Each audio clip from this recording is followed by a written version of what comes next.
An ordinary homeless man decided to return to the house where he spent his childhood, 30 years after losing everything. Once a luxurious family mansion, now it stood in ruins, overgrown with grass and moss. But when he went down into the basement, he realized the past wasn't dead. It had been waiting for him all this time. Subscribe to the channel and tell us in the comments, where are you watching this video from? The road that led to the old estate wound through fields that had long since forgotten the touch of a plow. Autumn light stretched thin across the horizon, pale and cold, as if the world itself had grown weary of color. A lone figure moved along that road, a dark-skinned man in his early 50s, shoulders stooped beneath the weight of a frayed backpack, his clothes worn but clean. His name was Daniel Brooks. 30 years ago, this stretch of land had been his family's kingdom. Now it was a wilderness of weeds and silence. The wind carried faint traces of salt from the distant marshes and the dry rattle of grass along the fence line. Daniel's boots crunched over gravel as he climbed the hill, the motion slow but steady, like a man walking toward a memory he was not certain he wanted to face.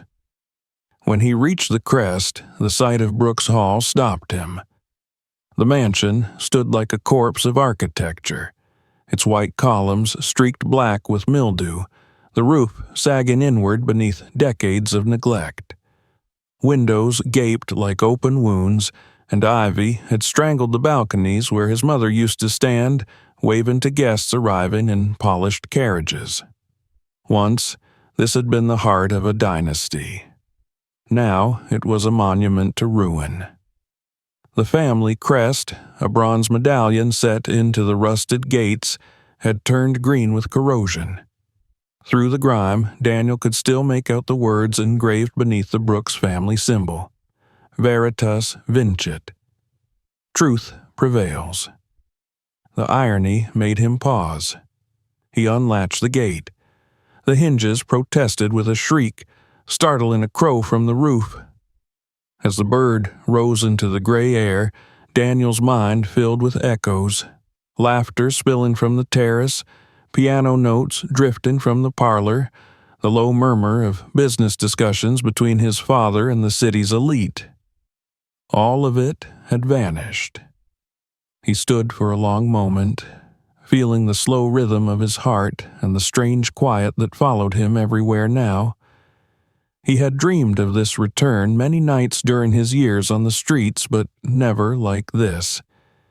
In those dreams, the house was still alive, still radiant, his father's voice booming from the balcony. The reality was a hollow shell. He began the slow walk up the cracked stone path. Grass and wildflowers had swallowed what had once been a manicured garden.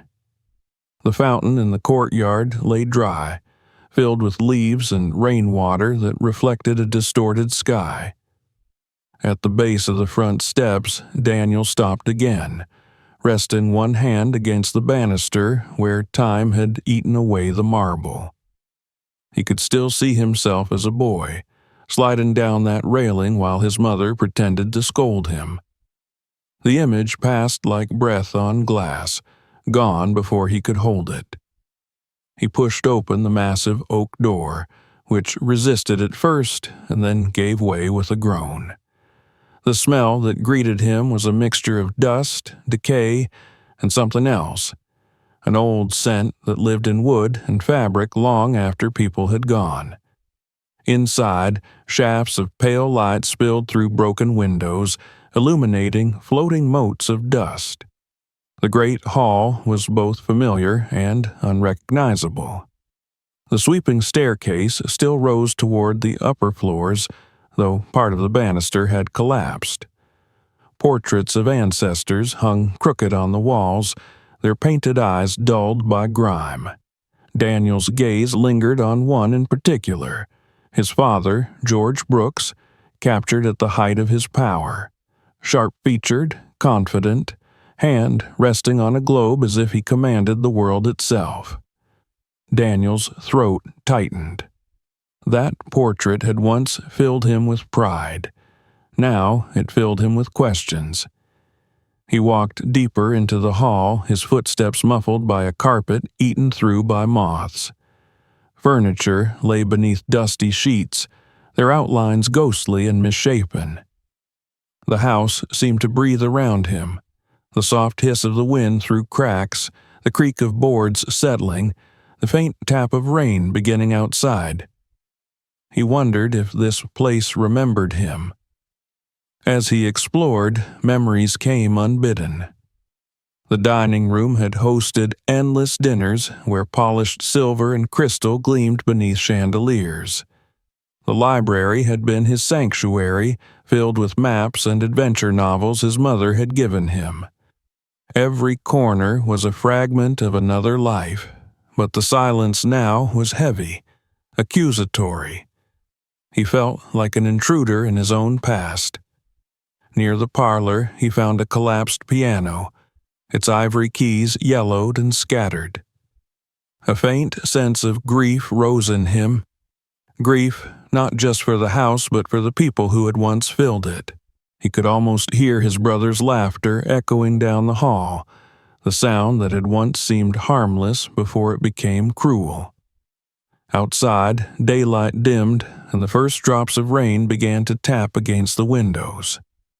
Daniel set his pack down near the hearth in the great room, where the old fireplace stood black with soot. He gathered scraps of wood from fallen beams and struck a match. The flame caught, filling the space with a faint orange glow. The warmth felt almost alien after so many nights of cold pavements and shelter floors. He sat close to the fire, listening to it crackle, and pulled from his pocket the letter that had brought him back. The paper was creased from being read too many times. It was brief, formal, unsigned except for the seal of the firm that had handled his father's estate. All remaining properties of the Brooks family are hereby transferred to you, Daniel George Brooks, as sole surviving heir. Sole surviving heir. The words sat heavy in his chest. There was no one left. No father, no brother, no cousins. Time had stripped everything away until only he remained. He had not decided whether that felt like justice or punishment. When the fire began to fade, he lay down on the wooden floor, using his coat as a pillow. The rain grew heavier, and water dripped rhythmically from a crack in the ceiling. For a moment, he almost believed he could rest. But then came the sound that made him open his eyes. Footsteps, faint and deliberate, moving somewhere above him. He froze. The sound came again, slow, measured, as though someone were walking down the upstairs hall. He waited, holding his breath.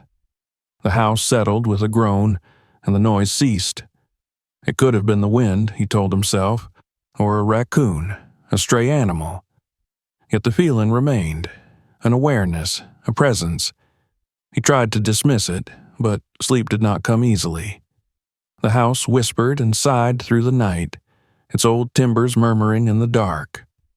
He dreamed of faces, his father's stern gaze, his mother's sad smile, his brother's cold grin, and woke before dawn, heart pounding.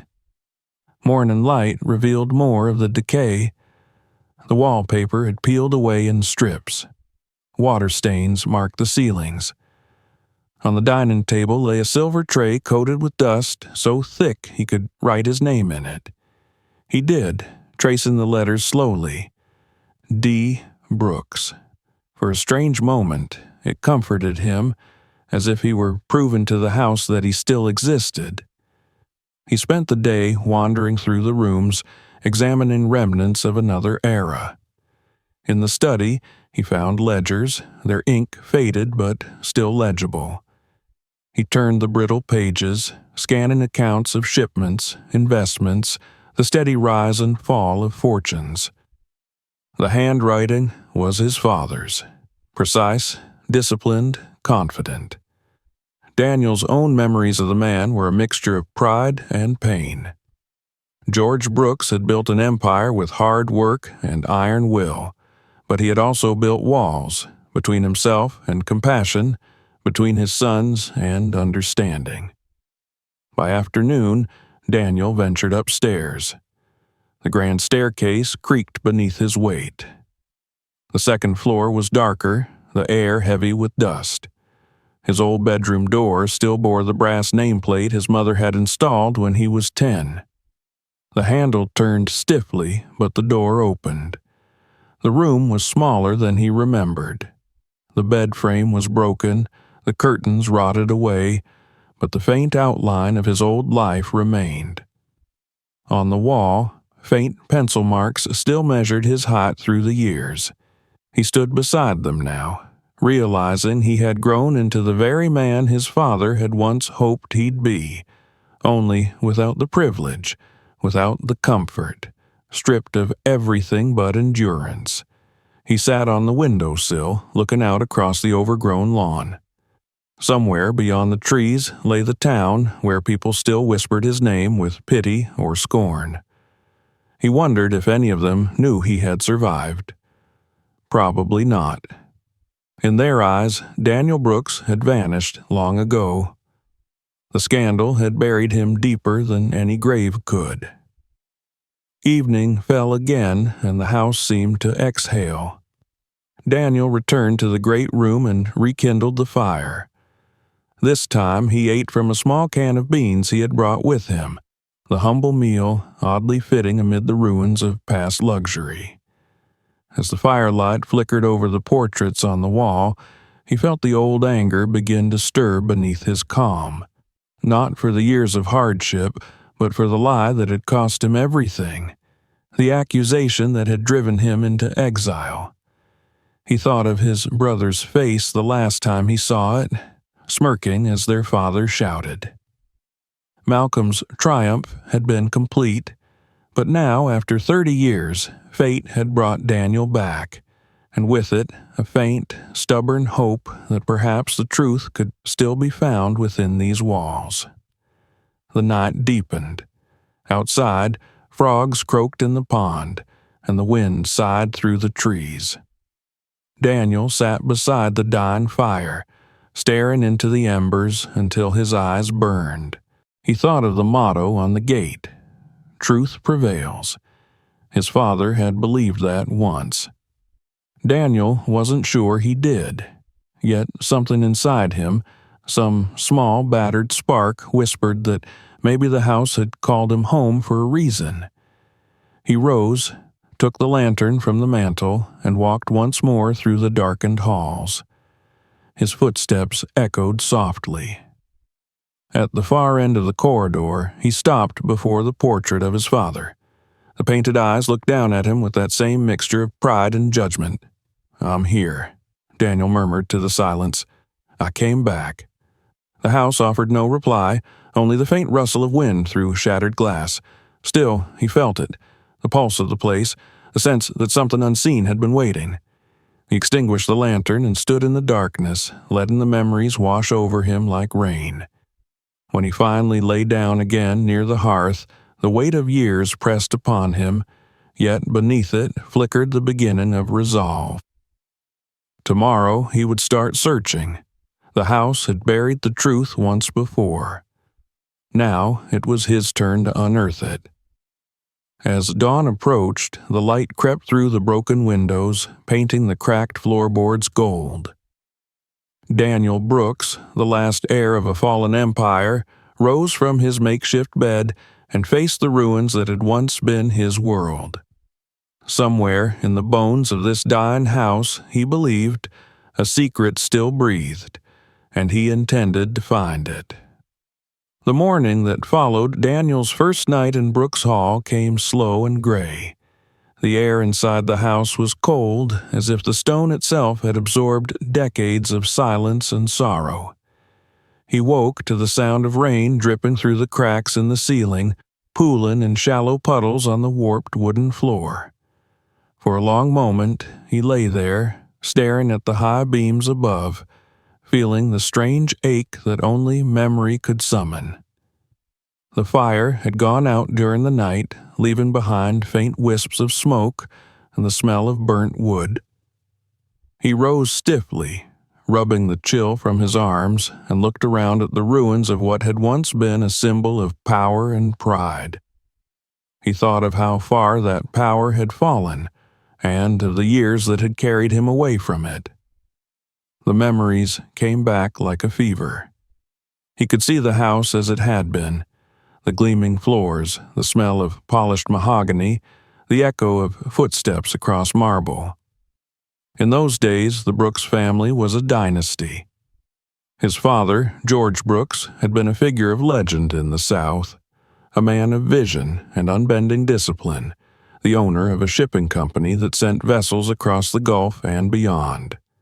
Newspapers had called him the Iron Gentleman, and people spoke his name with a mixture of admiration and fear. He believed in order, in legacy, and above all in the purity of the family name.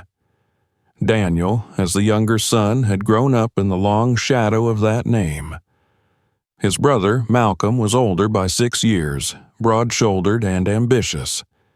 Their father adored him for his confidence and cunning. But where Malcolm sought domination, Daniel sought purpose. He had studied engineering, dreaming of using the family's wealth to build schools and infrastructure for the poor communities surrounding their estates. His father tolerated those dreams with polite indifference. Malcolm mocked them outright. Yet, for a time, they had coexisted, two sons moving through the same grand halls, both certain of their place in the world. The first fracture appeared the year their mother died. She had been the heart of the family, the only one who could temper their father's stern will or draw laughter from his sons. Her death left a hollow silence that nothing could fill. George Brooks retreated into his work, drowning himself in figures and contracts. Malcolm took control of the family's public dealings, and Daniel, too young and too principled for the ruthless world of commerce, became an afterthought in his father's empire. He remembered standing in the parlor on the day of her funeral, his hands trembling as he looked at her portrait above the fireplace. Malcolm had stood beside him, whispering words that still burned in Daniel's memory. "You'll see, little brother. Without her, this house belongs to men now, and men do what they must to keep it standing." From that day forward, the warmth left Brooks Hall. The house became an office of sorts, filled with the constant shuffle of lawyers, investors, and politicians. Daniel tried to help, offering to manage the estate's workshops, but his brother dismissed him as naive. "You don't understand business," Malcolm had said. "You understand ideals, and ideals don't pay the bills." Daniel's efforts to prove his worth only deepened the rift. He proposed new ventures, transportation networks, better housing for workers, but each idea was met with derision. His father grew increasingly reliant on Malcolm's advice. The older brother learned quickly how to twist that trust into control. The final betrayal began with a whisper, a rumor that one of the company's accounts had been mishandled, funds missing, contracts altered. Daniel was summoned to his father's office, where Malcolm sat, waiting with a folder of papers. He still remembered the smell of tobacco and the weight of their father's gaze. George Brooks had looked at him not as a son, but as an accused man. "Is it true?" his father had asked. "These transfers from the reserve accounts, your signature is here." Daniel had taken the papers, heart hammering, and seen his name scrawled at the bottom of a series of documents he had never signed. "This isn't mine," he said, voice breaking. "Malcolm, you know this isn't mine." But his brother only leaned back in his chair and exhaled a slow, thoughtful sigh. "It's your handwriting, Daniel. Maybe you've forgotten. Maybe you've been handling more than you realize. We've all been under strain since Mother's death." The meeting ended with shouting, accusations, and the first cold distance in his father's eyes. Within a week, newspapers were carrying the story. scandal in the Brooks line, embezzlement allegations against younger heir. The disgrace was swift and merciless. Reporters camped outside the gates, neighbors whispered behind lace curtains, and business partners withdrew in silence. His father demanded an explanation, but by then the evidence had been carefully planted. Bank statements, falsified signatures, and letters forged in Daniel's name sealed his fate. Malcolm stood beside their father through it all, the loyal son, the voice of reason. Daniel tried to fight back. He sought out lawyers, begged for a fair hearing, but the family's influence worked against him. The scandal had to be contained. Someone had to fall. And his father, fearing ruin, chose to sacrifice his younger son to save the name. The night of his exile returned to him with merciless clarity. It had been raining, just as it was now. He stood in the foyer, pleading with his father one last time. George Brooks turned away, his voice flat. "You will leave this house and never return. You have shamed us enough."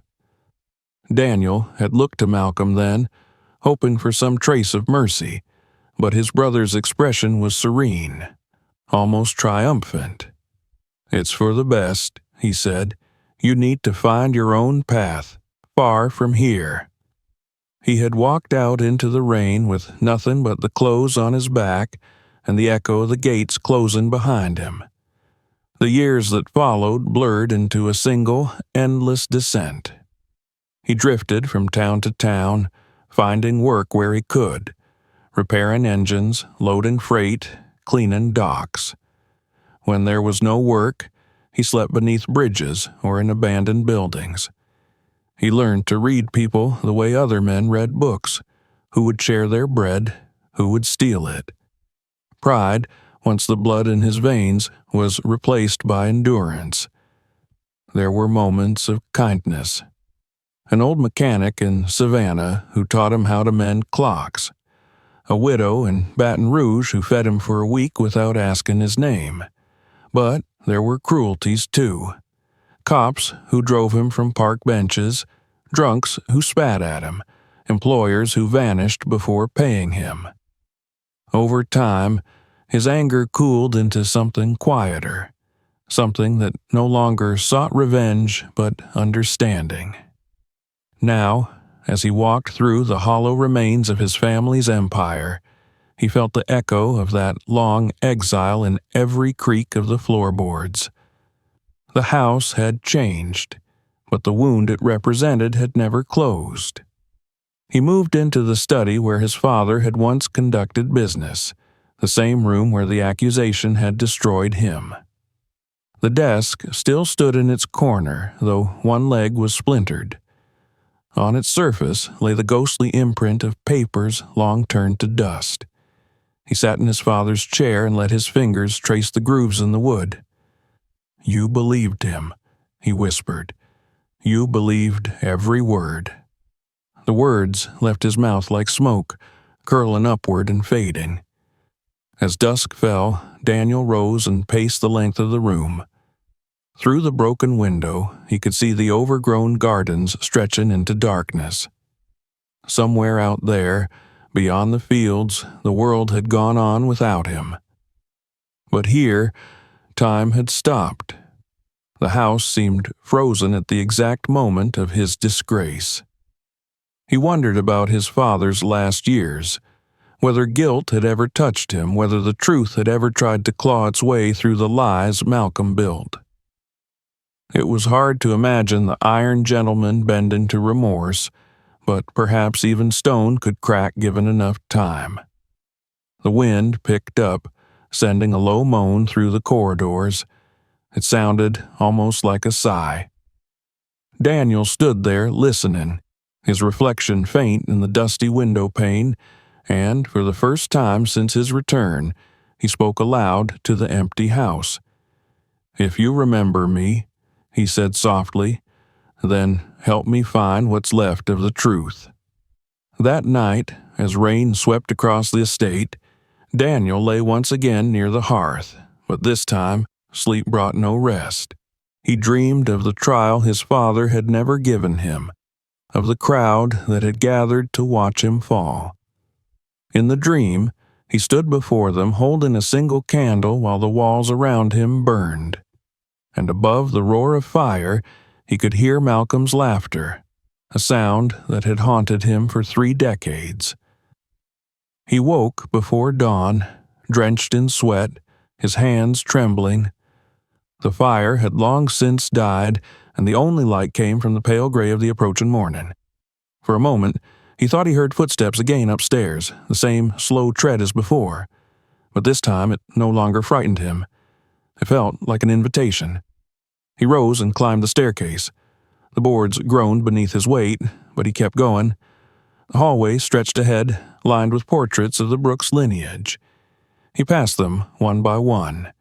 Generations of stern faces, each painted to look immortal, untouched by weakness. At the end of the corridor hung the portrait of his brother, painted the year before Daniel's exile. Malcolm's eyes, once lively, now seemed to follow him with a cold amusement. Daniel stopped before it and stared. "You took everything," he murmured, "but you couldn't kill the truth." The face on the canvas gave no reply, but as he turned away, the frame creaked faintly in the draft as though the house itself acknowledged the words. Back downstairs, Daniel sat by the cold hearth, the weight of the past pressing down like the heavy air before a storm. He realized that he had not come back merely to reclaim the property or the title. He had come for the one thing that had been stolen from him completely: his name. And somewhere within these walls, buried under years of dust and deception, that name waited to be uncovered. Outside, the rain eased, and a pale sun broke through the clouds. The light caught the fragments of glass on the floor, scattering them into small reflections. Daniel watched them glitter, thinking how strange it was that even broken things could still catch the light. The house, the name, the truth, perhaps they could too. He rose, took a deep breath, and looked once more around the vast, decaying room. The time for remembering was ending. The time for searching was about to begin. And as he stood there, surrounded by the ghosts of the past, Daniel Brooks understood that the fall he had endured all those years ago was not the end of his story. It was only the beginning of the climb back towards the truth that had waited, silent and patient, in the heart of the house that had never stopped remembering him. The rain had stopped by morning, leaving behind a sky the color of pewter and a mist that clung low to the earth like a breath that refused to disperse. The air inside the mansion was heavy with the dampness that followed storms, and the faint scent of mold lingered in every corridor. Daniel woke to silence, a silence so complete it pressed against his ears. He sat up slowly, feeling the dull ache in his limbs from another night spent on the floor, and for a few moments he did not move. The world seemed to wait, as if holding itself still to see what he would do next. The memory of his dream clung to him like smoke. His brother's laughter, the flames, the accusation. And though the details had blurred, the emotion remained sharp, raw, unyielding.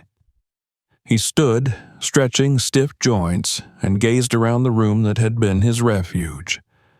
The remnants of his small fire lay cold in the hearth, reduced to a gray mound of ash.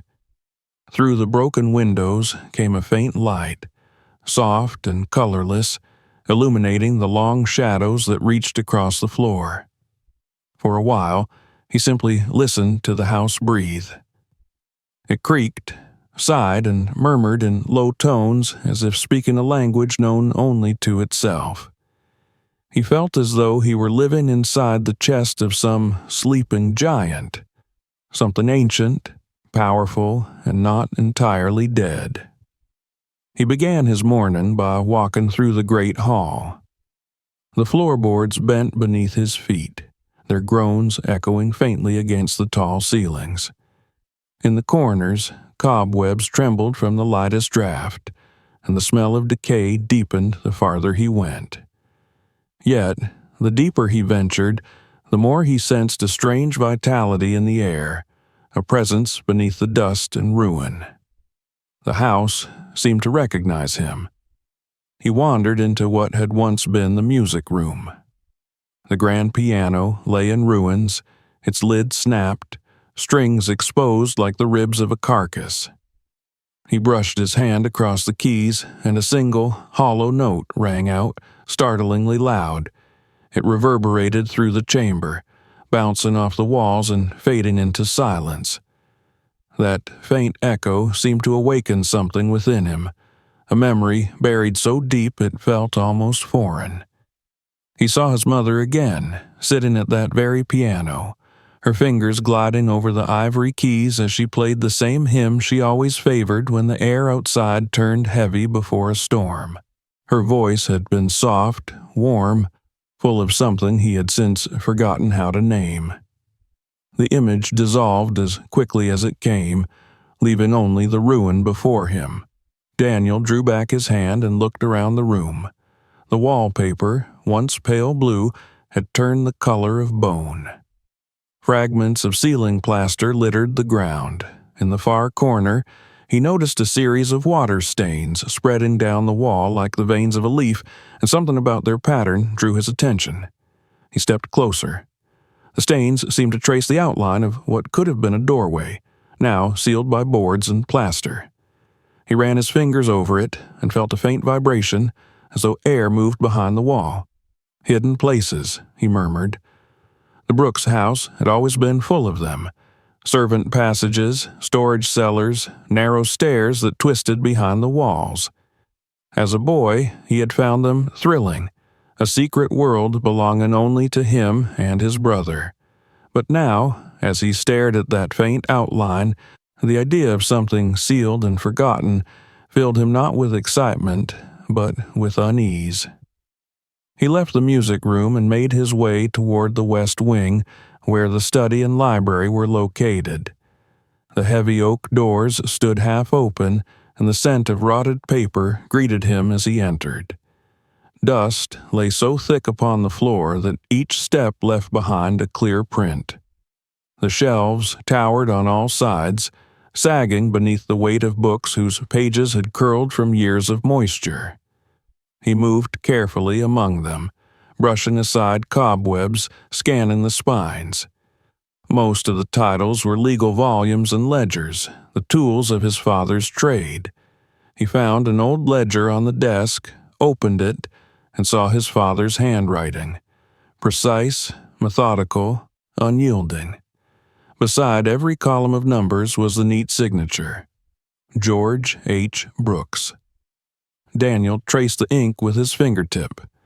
How many nights had he stood here, watching his father pore over these same pages, refusing to rest until every figure balanced perfectly. The memory struck him with a surprising force. The smell of whiskey, the ticking of the clock on the mantel, his father's low voice telling him that a man was only as good as his word. He wondered what that man would say now, faced with the ruins of his empire and the truth of his own blindness. A faint sound interrupted his thoughts, a rustle, light but distinct, coming from the hallway. He turned sharply. "Hello?" he called, his voice echoing through the empty space. No answer came. He waited, holding his breath, but the sound did not return.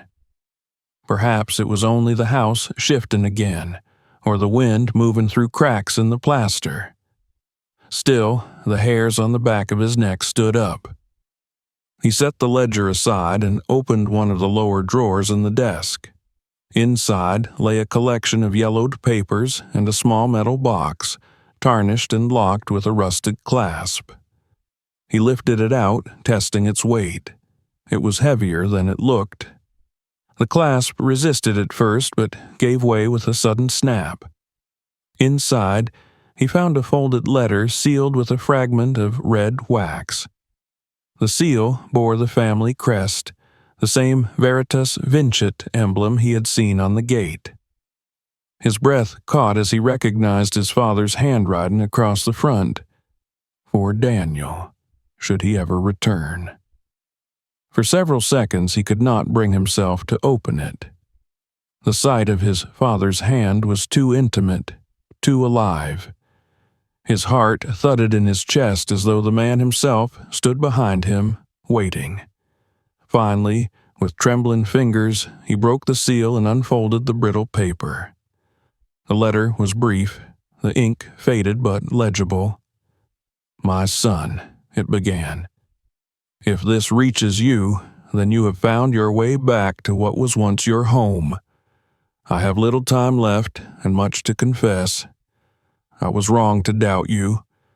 The truth was twisted before my eyes, and I allowed it. What I know now cannot be undone. I have hidden the records that prove what was done to you. You will find them below this house, in the place we once sealed.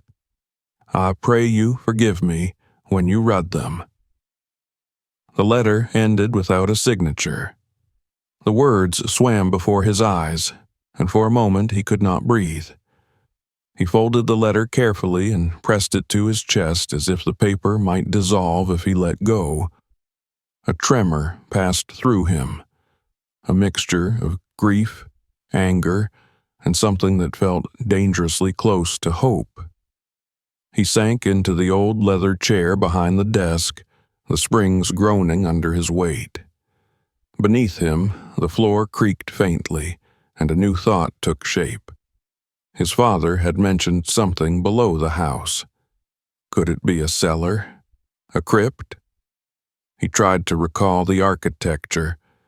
There had been rumors, even in his childhood, that the mansion sat atop an older structure, perhaps part of the original estate built before the Civil War.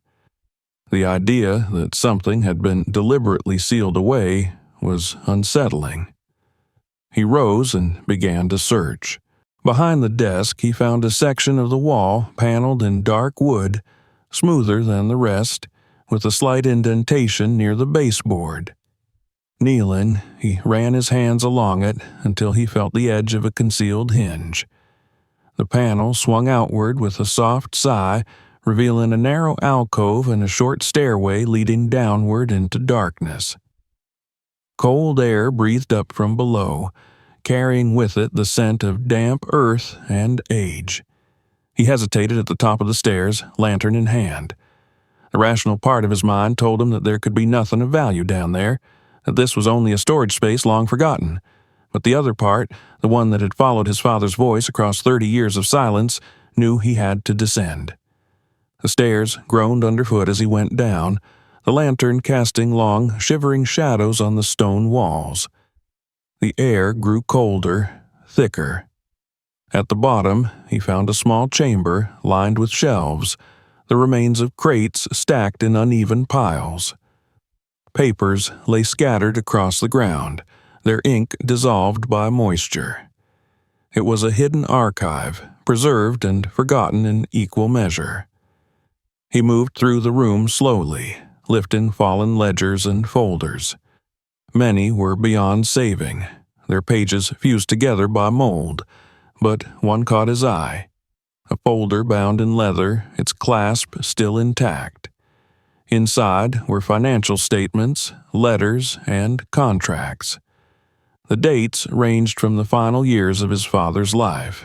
As he read, a picture began to form, a web of transactions that connected Malcolm Brooks to companies Daniel had never heard of, shell firms registered in distant cities. Money had been siphoned off, redirected, laundered, and buried. His brother had not only framed him, he had stolen the family's entire fortune under their father's name. At the back of the folder lay a smaller notebook written in George Brooks's hand. The entries were erratic, the writing uneven, as though penned by a man in turmoil. "He knows what I found," one line read. "They will not let me speak. If anything happens to me, the truth lies below the floor of my study." Daniel froze. The floor of the study. He was standing on it now, though in a space beneath it. He raised the lantern higher, its light catching something metallic in the far corner. There, half buried beneath debris, was a small safe, blackened with age. The lock had been scorched, as though someone had tried to burn it open. Yet the door was still sealed. He brushed away the ash and found that the hinges were intact. On the front, etched faintly into the metal, was the Brooks crest. He stared at it for a long time, his pulse hammering. Someone had found this place before him. Someone had tried to destroy what lay inside and failed. His brother, perhaps, or those who had helped him. The realization sent a cold shiver through him. He climbed back to the surface and returned to the study, his mind racing. If the truth his father had hidden was powerful enough to kill for, then it was still dangerous. But, for the first time in 30 years, Daniel felt something more potent than fear. Purpose. The ghosts of his family's past were no longer confined to memory. They were here, whispering through the walls, demanding to be heard. As the evening light dimmed once more, he stood at the window of the study, the letter clutched in his hand. Outside, the world seemed unchanged. Trees swaying in the wind, the faint shimmer of the pond beyond the garden. But inside him, everything had shifted. His father's voice, long silent, now spoke through ink and paper, through the creak of the boards and the breath of the old house. When night came, Daniel sat by the hearth again, but there was no fire this time. He stared into the dark, his thoughts heavy with revelation.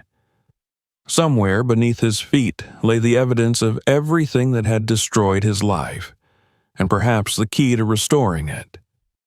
The house, in its strange way, had begun to guide him, through noise and silence, through decay and memory. It was as if it wanted him to see, to remember, to uncover. The ghosts of the past were not specters of the dead. They were truths buried by the living. And now that he had begun to stir them, there could be no turning back. The house had awakened, and so had he.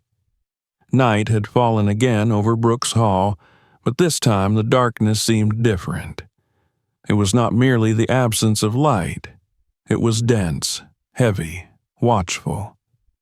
Daniel sat by the cold hearth, the letter from his father resting in his lap, and listened to the house breathing around him. Every creak and sigh of the timbers carried the echo of memory, and the words of the letter would not leave his mind. "You will find them below this house, in the place we once sealed." He had found something beneath the study already, but he knew instinctively that what he had seen was not all. The small vault, scorched and unopened, had been only a part of the secret. There was more, something deeper. His father had always been meticulous, precise. If he had written of the place we once sealed, it meant more than a cellar.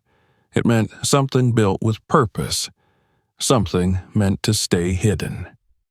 The lantern on the table flickered as if stirred by an unseen breath. Daniel rose and began to pace, the weight of the old floor groaning beneath his boots. His mind replayed the words he had read in the journal he found, the line that spoke of danger, of those who would not let his father speak. He thought of Malcolm and the shadowy partners who had surrounded him, men who profited from deceit and influence. He thought of his father dying alone in this house, trapped between truth and fear. The walls themselves seemed to hold the echo of his final confession. Daniel took up the lantern and returned to the study. The smell of mold and dust hung thick in the air. He crouched beside the desk and examined the floor, pressing his palms against the boards. They were cold to the touch, smooth but not seamless. His father's note had mentioned something hidden beneath the floor of this very room. He tapped the boards gently, listening for a change in sound, a hollow resonance. The third board from the hearth answered with a faint echo. He knelt lower, ran his fingers along the groove, and felt a narrow gap, barely enough for a fingernail. His heart began to race. He took a rusted letter opener from the desk and wedged it into the gap. The wood resisted at first, then gave a sharp crack. Dust rose in a cloud as the board lifted. Beneath it lay a small recess lined with stone, and in that recess a metal latch glinted faintly in the lantern light. He brushed away the dust, revealing a square of iron set into the floor, its hinges nearly invisible. A hidden door. The latch turned stiffly, the metal protesting as he forced it open. A draft of cold air rose from below, smelling of earth and time. He lowered the lantern and the light spilled into the narrow shaft of a descending stairway carved into stone. His pulse quickened with both dread and wonder. The steps looked ancient, older than the house itself. He hesitated for only a moment before setting his foot on the first step. The deeper he went, the colder it became. Moisture glistened on the walls, and his breath formed pale clouds in the air. The passage twisted slightly, as though following the shape of the hill on which the house had been built. When he reached the bottom, the stair opened into a low chamber, circular and lined with brick. The lantern's glow flickered over rows of wooden shelves, and in the center stood a heavy table covered in dust. Papers, ledgers, and bundles of documents lay scattered across it. Time had yellowed them, but their order suggested that someone had once worked here deliberately, methodically. Daniel approached slowly, the sound of his boots muffled by the damp floor. He set the lantern on the table and began to look through the papers. The handwriting varied, some pages in his father's sharp, precise script, others in the rounded hand of a clerk. There were letters dated decades before his birth, accounts of shipping transactions and receipts for cargo that included strange notations. Human property, passage north, special manifest. He frowned, recognizing the terms from history. These were records from before the Civil War, when his ancestors had run the shipping empire that built their fortune. But the entries were odd. Many transactions ended abruptly, some marked with a single word, safe. He turned another page and found something that made him stop. A map. It showed the estate as it once was, but beneath the drawing of the house were lines and symbols he didn't understand. Tunnels, chambers, and a series of arrows leading northward. At the bottom of the map was a note in elegant script, for those seeking the light. The realization struck him suddenly and deeply. His family, his ancestors, had used this place as a station on the Underground Railroad. The Brooks estate, known for its wealth and prestige, had secretly sheltered fugitive slaves and helped them escape to freedom. For a long moment, Daniel stood in silence, overcome by conflicting emotions. Pride, sorrow, disbelief. All his life he had been told that the Brooks name was built on enterprise, on industry, and leadership. Never once had anyone mentioned this legacy of courage and defiance. His father must have discovered it late in life, just as Daniel was discovering it now, and perhaps that truth had inspired him to atone for his later failures. Yet the chamber held not only relics of nobility, but also signs of corruption. On the table beside the map lay more recent papers, modern documents with his brother's name, detailing offshore accounts, false contracts, and payments to politicians. He leafed through them, feeling his stomach twist. Malcolm had turned the same legacy of secrecy into an instrument of greed. The same hidden network that once saved lives had been used to conceal crime. The irony of it was almost unbearable. His father had hidden these papers here, below the house, as if to protect both the honor and the shame of their name in one place. And someone had tried to destroy it. The scorched safe in the cellar above was proof of that. He spent hours in the chamber, reading by the dim light of the lantern. The air grew thicker, colder, but he hardly noticed. Each document he uncovered painted a clearer picture of what had happened. How Malcolm, after his mother's death, had manipulated their father into transferring company assets. How he had bribed accountants and silenced witnesses. How he had orchestrated the scandal that ruined Daniel to ensure his own control. The final pages in the pile were written by George Brooks himself, his handwriting uneven, as though written in haste. Malcolm knows everything. I fear he means to end it. If I cannot stop him, the truth must live here. Daniel must be the one to find it. I was blind to the evil I raised. God forgive me. Daniel's eyes stung as he read, the words blurred. His father had known.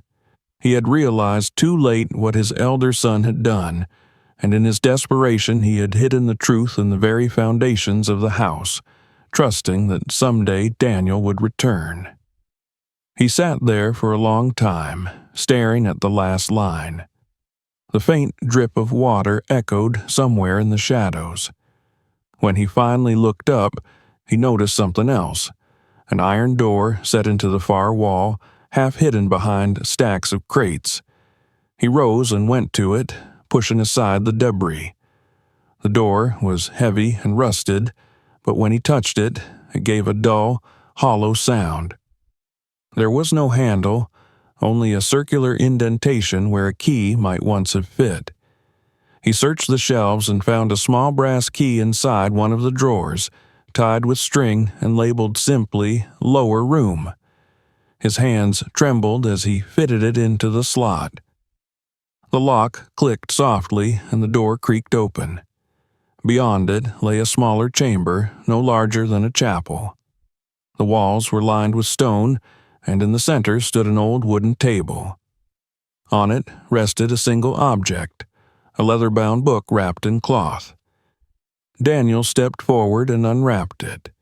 Inside were pages written entirely in his father's hand. But these were not ledgers or accounts. They were confessions. The first entries spoke of discovery. His father had learned of the family's forgotten history, the role the Brooks estate had once played in the struggle for freedom. But the later entries darkened, becoming fragmented, almost paranoid. They have turned the house into a vault for their crimes, one line read. Malcolm and his partners used the old passages to move what should never exist. I've tried to stop it. I am watched. I hear footsteps outside my room at night. Daniel turned the last page. The handwriting faltered there, as if written by a dying hand. If anyone finds this, know that the truth is buried deeper than money.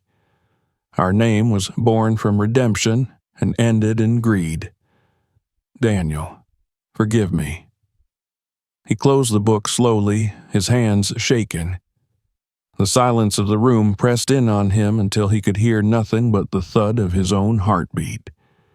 He understood now that his father had died not merely of illness, but of fear. Malcolm's corruption had become something far darker than business. The house had witnessed it all, absorbed it into its bones, and now it seemed to breathe that pain through every crack and shadow. Daniel gathered the documents, the book, and the map, packing them carefully into his satchel. As he turned to leave, a faint noise broke the stillness above him. A sound like a door closing. He froze, listening. Another sound followed, a floorboard groaning, slow, deliberate. Someone was in the house. He extinguished the lantern, plunging himself into darkness. His breath came shallow and fast. He waited, listening, but the sound did not come again. Perhaps it was the wind. Perhaps not. He climbed the stairs back to the study, moving silently, every sense alert. The house was quiet once more, but the feeling of being watched lingered.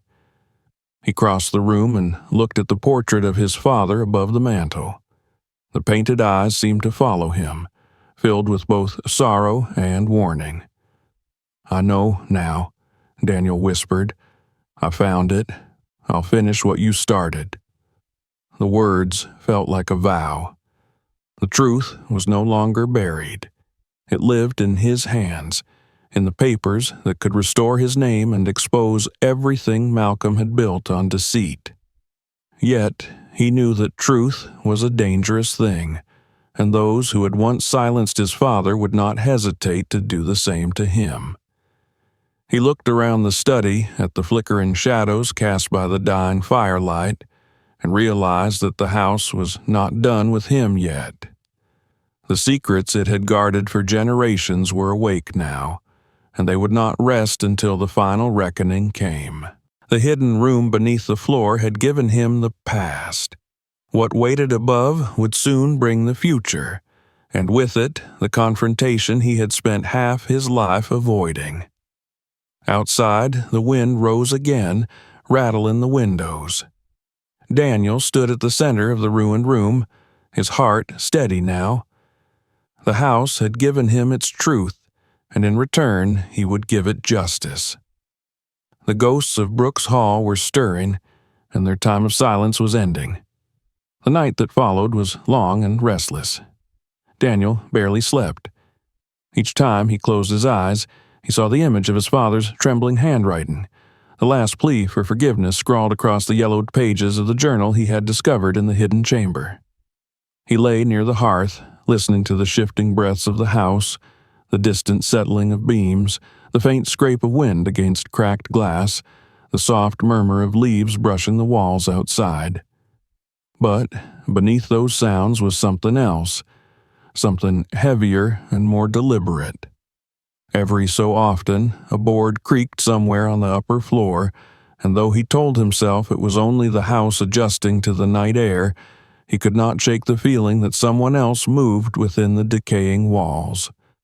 When dawn finally broke, pale and cold, the house seemed to exhale. The light filtered through fractured windows, cutting across the room in long, trembling shafts. Daniel rose stiffly, his body aching from exhaustion, and stirred the embers in the fireplace until a small flame returned. He poured water from his canteen into a dented tin cup and drank, trying to clear the fog of sleeplessness from his mind. The satchel containing his father's journal and the documents from the hidden room lay beside him. He had read through them again before dawn, until the words etched themselves into his thoughts like scripture. Every line confirmed what he already knew. His father had been murdered, and Malcolm had orchestrated everything. It wasn't just about wealth or inheritance anymore. The family's reputation, the company, the estate, none of those things had ever mattered to Malcolm except as weapons. Power was his only devotion. And now, after 30 years, the empire he had built from lies was beginning to crumble. Daniel could feel it in the air, as tangible as the damp scent of dust that clung to the walls. The truth was a weight that could no longer stay buried. He spent the morning restoring order to the study, clearing away the debris left from the night before. It felt almost sacred to him now, the room where his father had worked and hidden his final confession. As he moved a stack of broken books, he found a small photograph wedged behind the desk. It showed the three of them, George, Malcolm, and himself, standing in front of the fountain that once adorned the front courtyard. His father's hand rested on his shoulder, Malcolm's expression proud and fixed. They had looked like a family then, untarnished, untouched by betrayal. The sight of it filled Daniel with a mixture of sadness and quiet fury. By afternoon, the sky had turned a bruised gray. The wind had risen, sweeping dead leaves across the veranda and sending faint whistles through the cracks of the old mansion. Daniel sat at the desk with the journal open in front of him, trying to plan what to do next. He knew he could not keep the truth hidden any longer. The documents he had found were proof, bank transfers, bribes, falsified records, enough to destroy what was left of Malcolm's legacy. But he also knew that simply revealing them would not be easy. There were men still loyal to his brother, men who would stop at nothing to protect the remnants of the Brooks name as it existed under Malcolm's rule.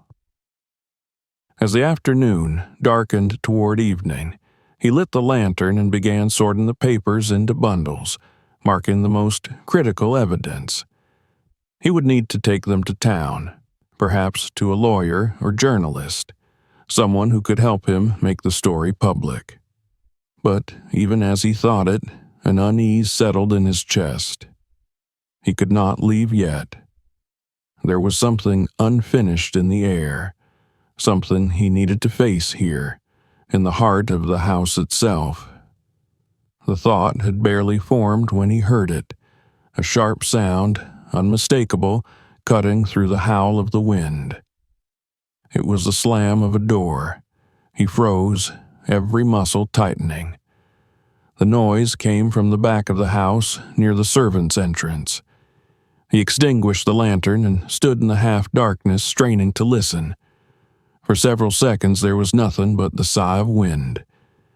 Then came the soft crunch of footsteps on the lower hallway floor, slow, unhurried, confident. Someone was here.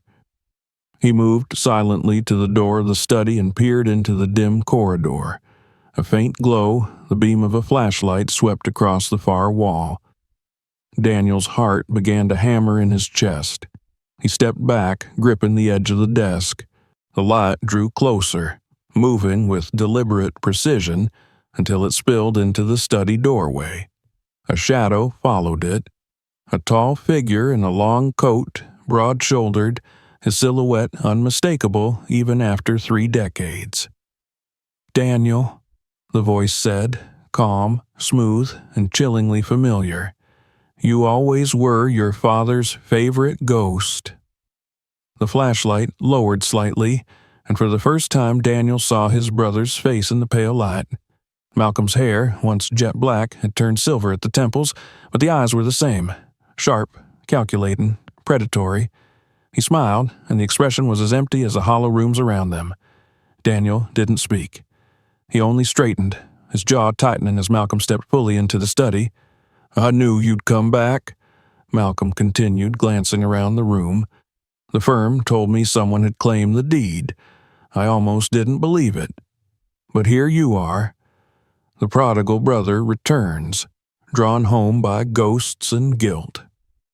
"You knew I'd come because you left no one else," Daniel said finally, his voice low. "Father's gone, mother's gone, and everything you built is starting to rot, just like this house." Malcolm laughed softly, walking toward the desk. "Still dramatic, I see. Always the poet.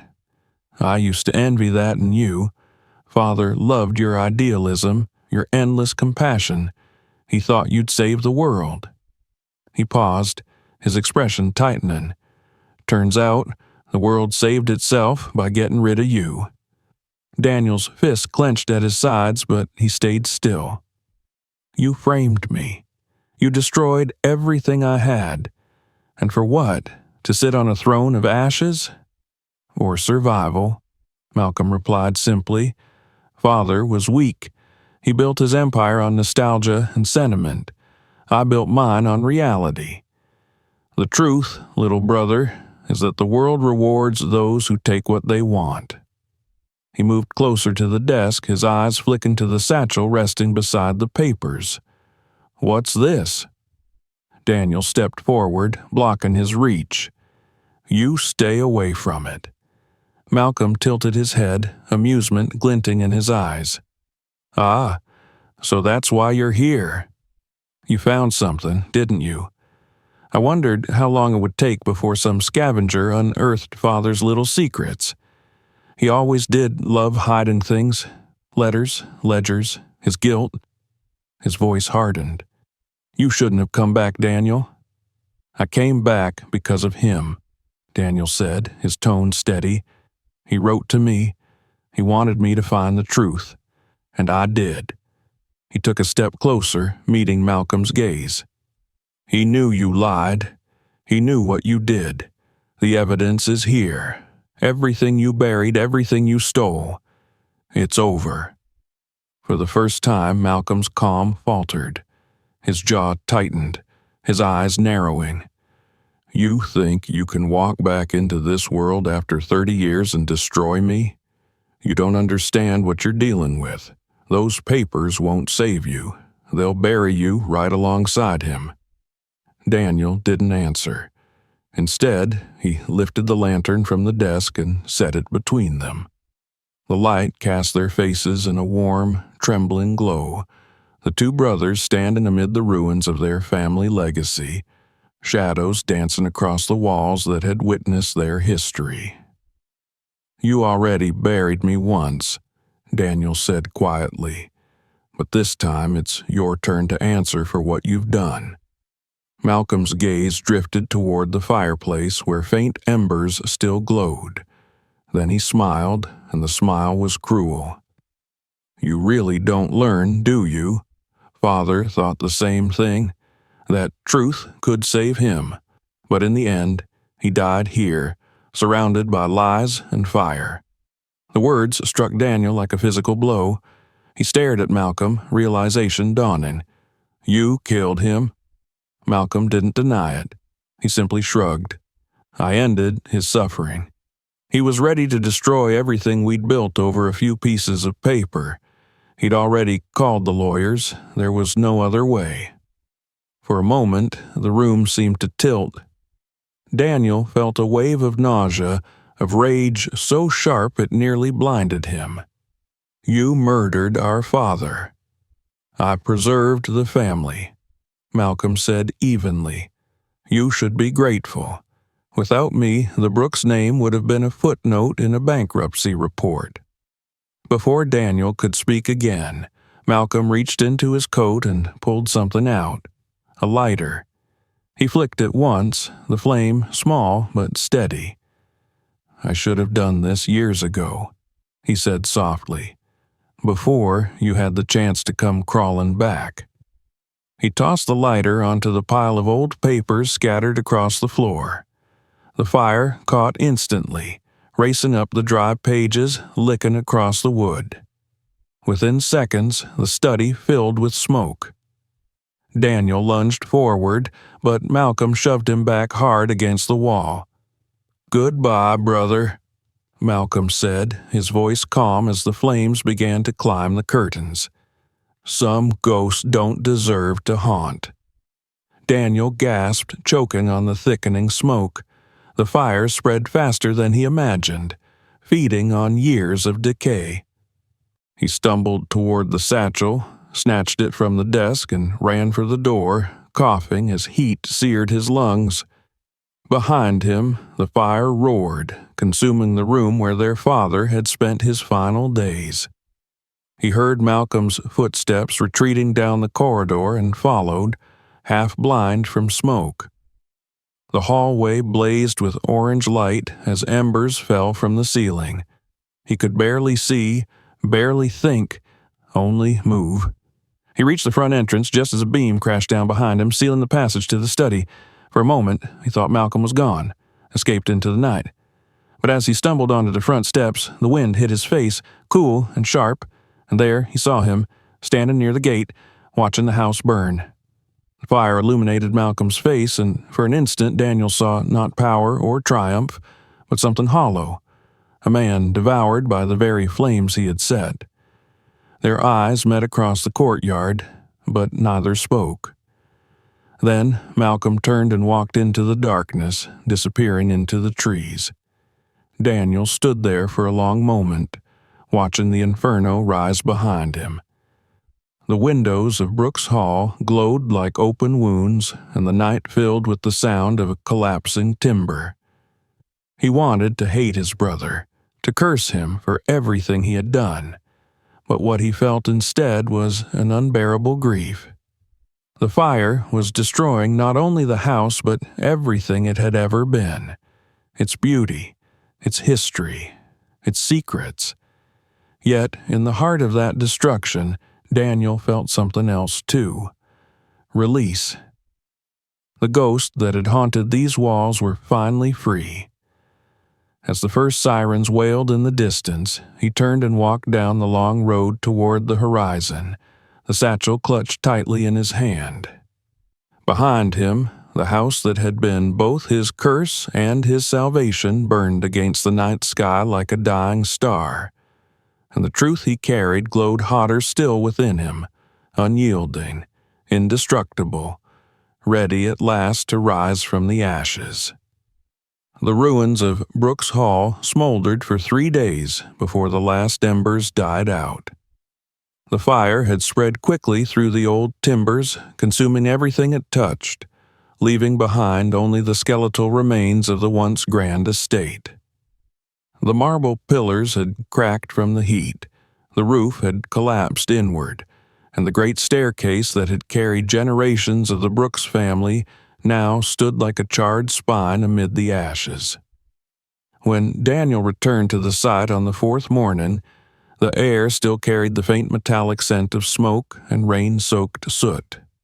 The land felt hollowed, emptied of its arrogance at last.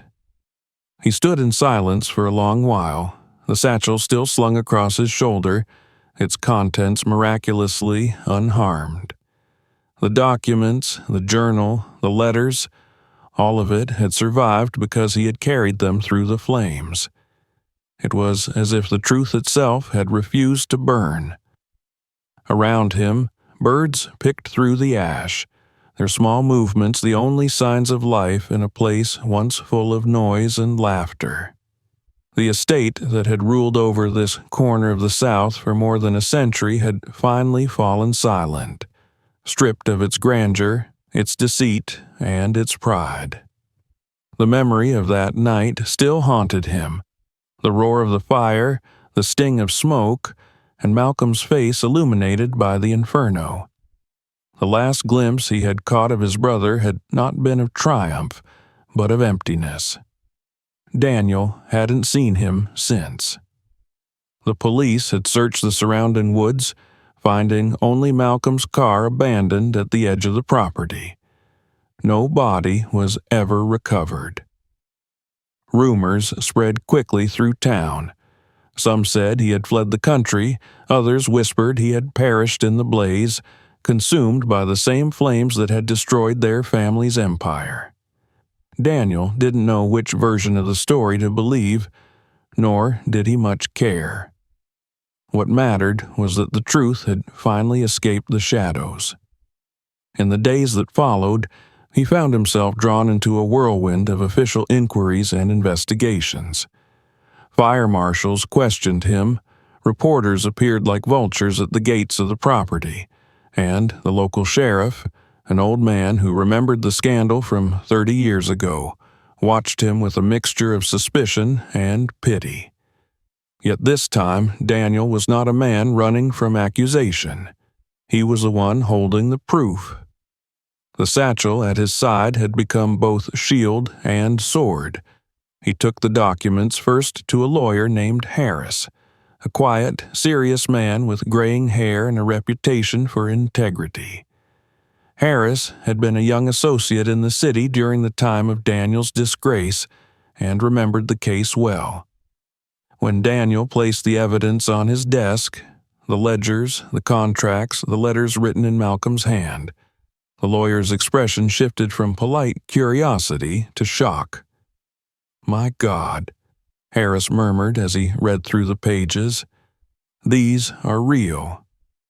"They are," Daniel said quietly, "and I need them to speak louder than I ever could." Harris spent hours going through the material, cross-referencing accounts, comparing signatures, and verifying bank numbers. When he finally looked up, his face was pale. This isn't just corporate fraud. These are crimes that stretch back decades. Embezzlement, bribery, perjury, even obstruction of justice in your own case. If this reaches the courts, it won't just clear your name. It'll tear down everything your brother built. Daniel met his gaze steadily. And that's exactly where it needs to go. The following weeks unfolded like a reckoning. Harris contacted a team of investigators, and together they pieced through the mountain of evidence. Every new revelation confirmed the scale of Malcolm's corruption. The empire that had seemed so untouchable was a castle built on deception. Its foundations rotted long before the fire ever touched its walls. The newspapers began to take interest. Within a month, headlines appeared across the state. The fall of the Brooks dynasty. New evidence reveals decades of fraud and betrayal. The story spread quickly, carried by the same hunger for scandal that had once destroyed Daniel's reputation. But this time, the tide was reversed. Where once the world had pointed at him with contempt, it now looked with curiosity and a growing sense of sympathy. Reporters hounded him for interviews, but Daniel declined them all. He had no interest in being a spectacle. He wanted only for the truth to stand on its own, unembellished and undeniable. The authorities reopened the old investigation into his supposed embezzlement. The records proved his innocence beyond question. Every forged signature, every manipulated ledger traced back to Malcolm and his accomplices. The court's ruling was swift and decisive. Daniel Brooks was exonerated of all charges. The words, when read aloud in the courtroom, felt unreal. He had imagined them for 30 years, rehearsed the moment in his mind through hunger, humiliation, and sleepless nights. Yet, when it came, he felt no surge of triumph, only a quiet release, a door closing on a life that had never truly belonged to him. After the trial, Harris urged him to pursue civil suits against the remnants of his brother's company, to claim damages, to rebuild what was once his. Daniel agreed only to what was necessary. He had no desire for vengeance. Money could not buy back the years he had lost, nor the dignity stripped from him in his youth. But what mattered more than compensation was justice, not only for himself but for his father, whose memory had been twisted by lies. A new trial followed, this time for those who had profited from Malcolm's schemes. Executives, accountants, and old family associates were summoned, questioned, and indicted. Many of them broke under pressure, their statements confirming what Daniel already knew, that Malcolm had manipulated them all, using the Brooks fortune as a weapon to buy loyalty and silence dissent. The court heard of secret accounts in the Caribbean, of properties purchased under false names, of politicians bribed to secure contracts. And then came the testimony about his father. A housekeeper from Brooks Hall, long retired and living quietly in Georgia, came forward with a statement. She had been there the night George Brooks died. Through tears, she described the shouting she had heard from the study, the crash of glass, and the smoke that followed. She had fled in terror, believing it an accident, but now her voice trembled as she spoke. Mr. Malcolm was there that night. He told me not to call anyone. He said his father had fallen ill, but when I looked into the room the next morning, the floor was scorched near the hearth. The courtroom had fallen silent. Daniel closed his eyes as the words echoed through the hall. His father's death was no longer a rumor whispered among servants. It was murder, confirmed in the light of day. When the verdicts came, they were as inevitable as they were devastating. The court declared the Brooks family's company bankrupt, its assets to be liquidated and distributed among creditors and charities. The family name, once synonymous with wealth, was now a symbol of corruption. Daniel was offered restitution from the remaining estate, millions in assets, enough to rebuild a fortune if he chose, but he refused most of it, keeping only what was necessary to fulfill the last wish his father had written in his hidden journal: to restore what the family had taken from others and to transform the legacy of shame into something worthy of remembrance. He used the funds not to rebuild the mansion, but to found a charity, the Brooks Foundation for Renewal. Its mission was simple: to provide shelter, education, and employment for the homeless, the broken, and the forgotten. The irony was not lost on him. A man who had once been cast into the streets now dedicated his life to those who lived there still. It was not penance nor redemption. It was continuation, a bridge between what had been destroyed and what could be saved. Months passed. The newspapers eventually turned their attention elsewhere. The scandal faded, replaced by newer stories, fresher tragedies. But the foundation grew steadily. The first shelter opened in the nearby town, built from the remains of old warehouses donated by the county. On the day of its opening, Daniel stood before a small crowd, former workers, volunteers, and townspeople who had once known him only as a disgraced heir. The speech he gave was brief. He spoke not of vengeance or justice, but of truth and how it must always find its way to light, no matter how deeply buried. As he finished, the crowd rose in the quiet applause. For the first time in decades, Daniel felt something close to peace. Yet, even in peace, the past lingered.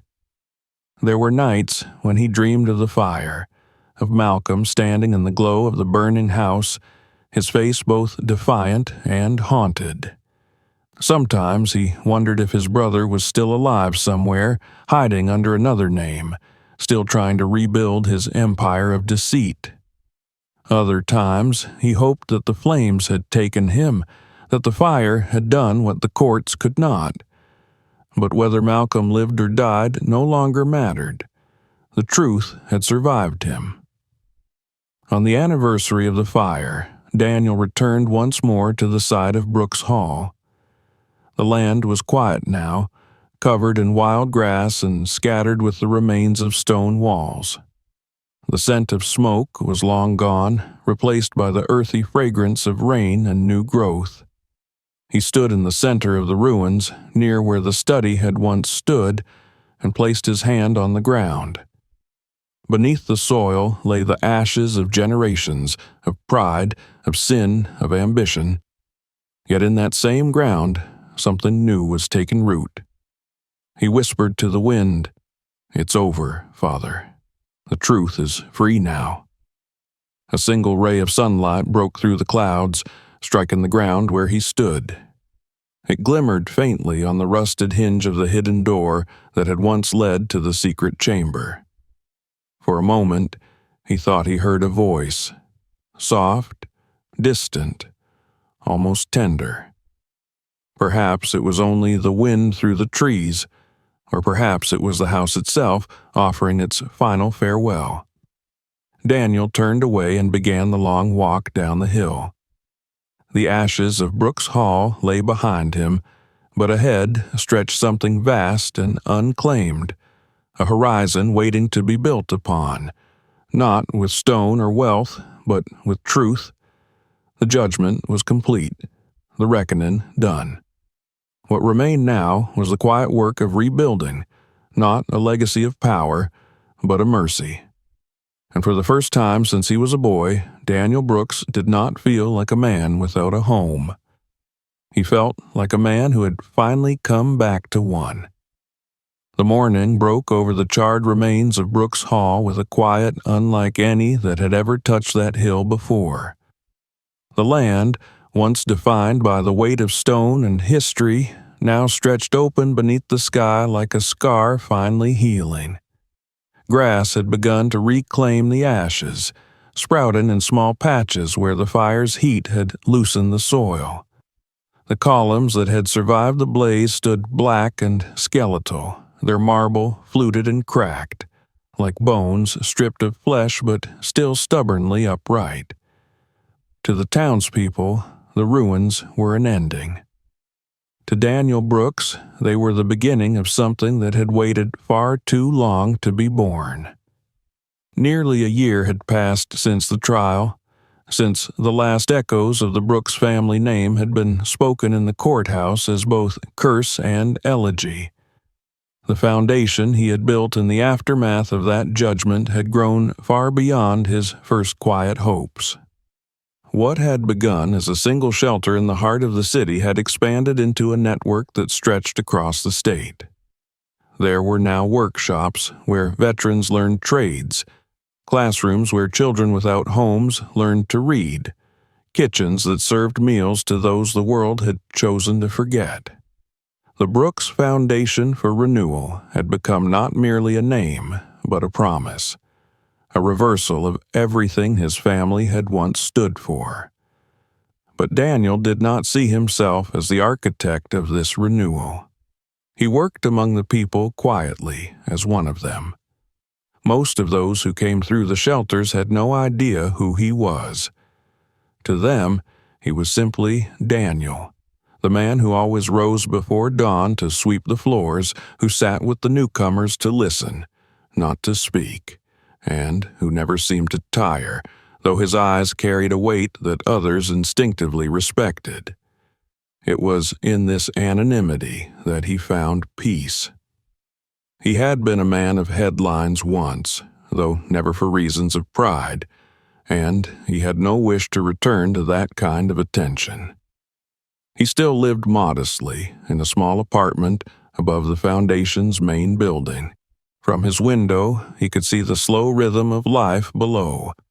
Volunteers unloading boxes, the hum of conversation in the courtyard, the laughter of children running between the gardens.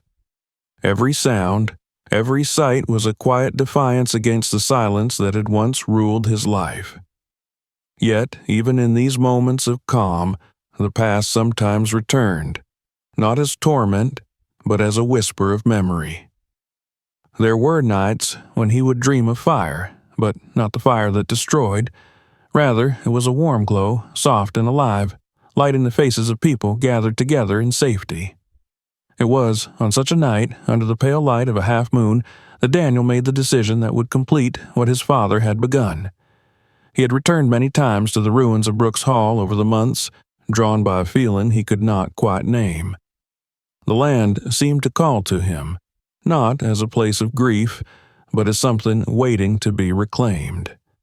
The courts had left the property to him entirely. He could have sold it, or let it return to wilderness. Instead, he decided to rebuild, not the mansion, not the old symbol of power and pride, but something new. A place that would stand as a memorial to truth and to mercy.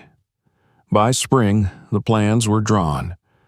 Architects, builders, and local volunteers came together, not because of the name Brooks, but because of the man who bore it now. What rose from the ashes over the next 2 years was unlike anything that had stood there before. Where marble walls once loomed in cold elegance, now rose open brickwork and glass, allowing the light to flood through every hall. At its heart stood a great atrium filled with trees and benches, where anyone, rich or poor, lost or found, could sit and breathe. The building would serve as the headquarters of the foundation, as well as a home for those who needed shelter. But beyond its function, it was something more. A symbol that redemption was not a dream reserved for saints or fools, but something built day by day, choice by choice, upon the ashes of what had come before. On the day of its completion, Daniel stood at the foot of the hill and looked up at the structure that now stood where his family's house had once cast its long shadow. The sign above the entrance read simply, "The House That Remembered." The phrase had come to him one night as he stood over the foundations of the old hall. The land, he had realized, remembered everything: the kindness and the cruelty, the laughter and the cries. But it had also remembered how to forgive. The opening ceremony drew people from all corners of the state: former workers, neighbors, the children of those who had once been harmed by his family's greed. Reporters came too, though Daniel had requested no speeches, no interviews. The only words spoken that day were his own, delivered not from a podium, but from the steps at the building's entrance, to a crowd standing in the open air. "This house," he began, his voice carrying gently on the wind, "does not stand to replace what was lost. It stands to remember. My family once built walls to keep others out. Today we build doors that never close. What happened here will never be forgotten, but neither will the chance to make something better."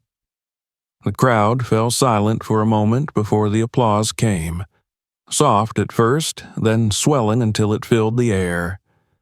Daniel stepped back, his gaze lifting to the sky. It was a clear afternoon, the kind his mother had once loved. The sun broke through the clouds, striking the glass facade of the new building so that it glimmered like water. For the first time, the land no longer looked haunted. In the months that followed, the house that remembered became the living heart of the foundation's work. Families moved into the small apartments built along its wings, each room filled with light and simple warmth. On the ground floor, a library was established, its shelves lined not with ledgers or contracts, but with books donated by schools and townspeople.